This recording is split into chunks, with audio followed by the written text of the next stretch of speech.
Attention avec ce ballon au point du penalty. On pressionne ce petit festival. Fente suivi d'un crochet magistral. Mbappé qui accélère. Il se cherche la fenêtre du tir, peut-être. Laissez-la ça compter sur ces jaillissements de la défense adverse. Attention avec ses tacles autoritaires. Une faute en pleine surface de vérité. Il y aura bel et bien penalty. Penalty. L'arbitre qui va indiquer le point de penalty. L'attention avec la couleur du carton. C'est le rouge. Il va prendre ce petit bistol. Oasis Sport. Oasis Sport. Oasis Sport. Oasis Sport. Oasis Sport. Salut chers auditeurs passionnés des sports, nous parlons des actualités sportives et nous débutons avec cette actualité où après des matchs amicaux disputés à Cantine, sur le départ une victoire en une défaite, l'Union sportive Espoir de Béni a voyagé ce mercredi à Kassindi pour affronter les FC Kassindi Sport en match amical. Cette rencontre s'inscrit dans le cadre de la préparation pour la phase retour du championnat local de football de Béni. Parallèlement, l'AS Bénignon a également poursuivi sa préparation en affrontant les FC Tui d'Enzenga ce mercredi à Mutuanga. Lors de ces matchs amicaux, les FC Tui s'est imposé avec un score de 2 buts contre 0. Un match retour entre ces deux clubs est prévu ce jeudi. On fera ainsi une nouvelle occasion d'évaluer les équipes avant la reprise officielle du championnat. Ces confrontations amicales permettent ainsi aux clubs d'affiner leurs stratégies et de renforcer leur cohésion.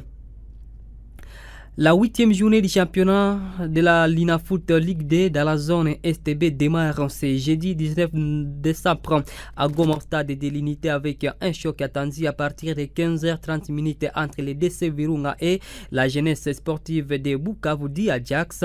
Une rencontre qui s'annonce disputée et captivante pour les supporters locaux. Le vendredi 20 décembre, toujours à Goma, des matchs sont programmés à 13h30. Les FC Mwangas affrontera l'Académie Réal a suivi à 15h30 des duels prometteurs entre l'association sportive Nyuki de Butembo et l'Olympique Club Mungano de Bukavu. Ces confrontations sont décisives pour les classements général. La journée se clôturera le samedi 21 décembre avec des matchs à Goma et à Bukavu. À Goma, l'AC Kapako croisera les fers avec l'Union sportive Sokozaki à partir de 13h30 avant que Brésil AC ne défile l'AS Kabash à partir de 15h.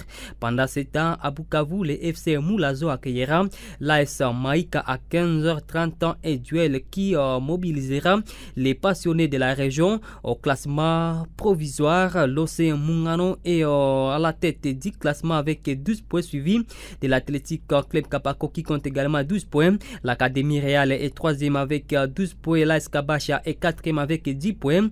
La jeunesse sportive de Bukavu d'Ajax est 5e avec 9 points. DC Virunga est 6e avec 9 points. L'AS Mwangaza est 7e avec 9 points également.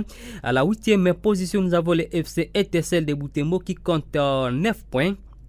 Le FC Mwangaza de Goma est 9e avec 8 points. À la 10e place, nous avons l'AS Maïka qui compte 6 points. Alors que la 11e place est occupée par l'AS Nyuki de Butembo avec 4 points. Le FC Moulazo est 12e avec 4 points également. Brésil AC est 13e avec 1 point moins 600. Et l'Union sportive Sokozaki est beau dernière avec 1 point moins 10. À Ligue 1, dans le cadre du championnat national illico caché Ligue 1, le FC Les Aigles du Congo a signé une victoire importante à s'imposer par 1 contre 0 face à la Sérangère. Ce match disputé dans une ambiance compétitive a mis à lumière la solidité défensive des Aigles du Congo et leur capacité à concrétiser leurs opportunités. Cette victoire offre ainsi 3 points précieux au FC Les Aigles du Congo malgré une belle résistance de la Sérangère. Ces derniers n'ont pas réussi à égaliser Bita à plusieurs reprises sur une défense bien organisée et un gardien vigilant. Cette victoire permet au FC Les Aigles du Congo de consolider leur position au classement et de maintenir leur dynamique dans cette édition de la Lina Foot Ligue 1. De leur côté, la Sérangère devra rebondir rapidement pour rester compétitif dans la course en maintien.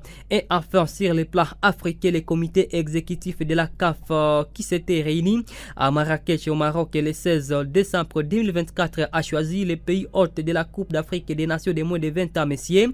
En fait, la Côte d'Ivoire a été désignée second pays hôte de la Coupe d'Afrique des Nations de moins de 20 ans de la CAF en Côte d'Ivoire 2025. Le match d'ouverture se jouera le samedi 26 avril 2025 et la finale aura lieu le dimanche 18 mai 2025.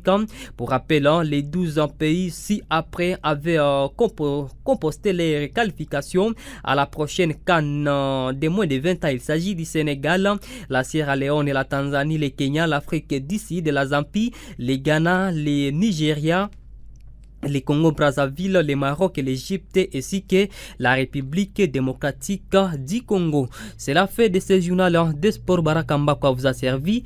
Merci à vous de l'avoir suivi. Merci d'avoir écouté ce journal. Vous pouvez le réécouter en visitant notre site internet www.radiooasis.cd.